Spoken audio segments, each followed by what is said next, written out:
Hare Krishna. Um, Today is Sunday. On Friday, just gone, um, had the good fortune of going out with Rupa Raghunath Prabhu in King George Square in Brisbane.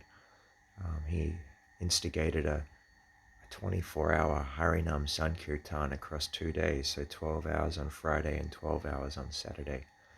So in Brisbane on Friday, I joined him from 9 in the morning, and the rest of the devotees joined, like the group joined about 5:30 in the evening, and there were some devotees that came throughout the day. Big shouts to Vrajadam, big shouts to Rasikendra Prabhu and to Muchukunda Prabhu and his family. I just wanted to share some reflections or realizations from that 11 and a half hour day of kirtan. It doesn't make sense to be able to sing that long. It doesn't make material sense to be able to sing that long and not get tired or not, um, not feel like it's been a bore or draining or tedious of any respect. But by the time 8 o'clock came, I was wanting more Harinam. I was wanting more chanting. And that says a lot to the testament of the potency of Krishna's holy name. Um, the mind, the mind kind of lost perception of time a little bit. I thought it was a lot later when Vrajadam arrived, and then when he left, I thought it was a lot earlier than it was. And it was weird because yeah, it kind of put the mind onto this autopilot, just like chill over there. We're doing chanting now. You can stay over there, mind. Don't get it. Don't interrupt. um,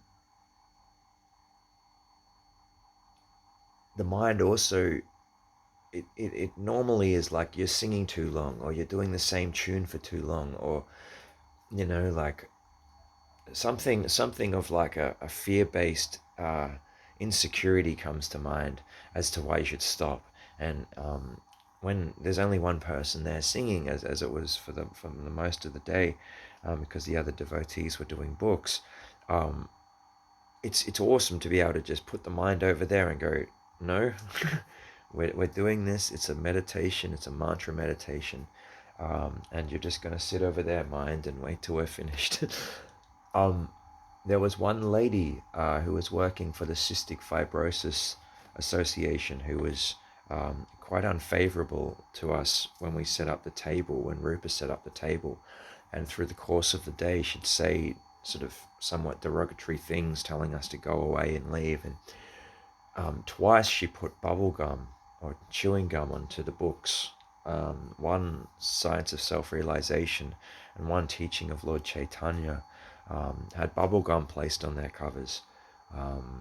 And after she put the second piece, myself and Rupa Raghunath went over to her, and I personally said to her that I said I've given to the Cystic Fibrosis Fund in the past. I've donated because I held the fund in high regard in the past as a charity, and how you're behaving is quite appalling, and it's a bit disgusting to see someone working for a charity behaving in such a manner and doing this to our books. It's not nice.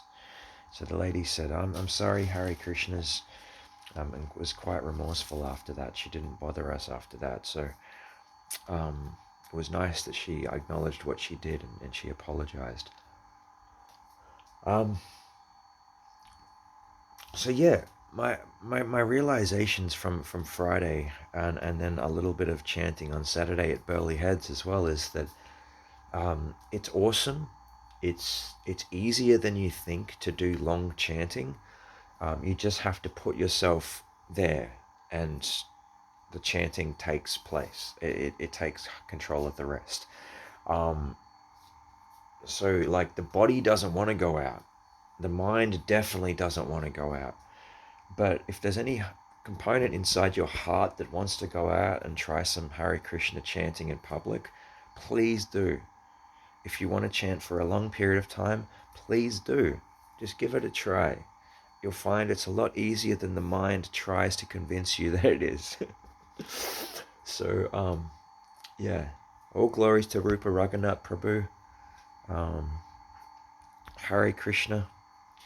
And if you see another day like this come up, of an all-day Harinam, please try and make it along. I can honestly say it'll change your life if you commit to the full day, commit to Shravanam, Kirtanam, hearing and chanting the holy names. It will change your life very, very fast. Hare Krishna. Srila Prabhupada ki jai. Shri Shri Gaurnitai ki jai.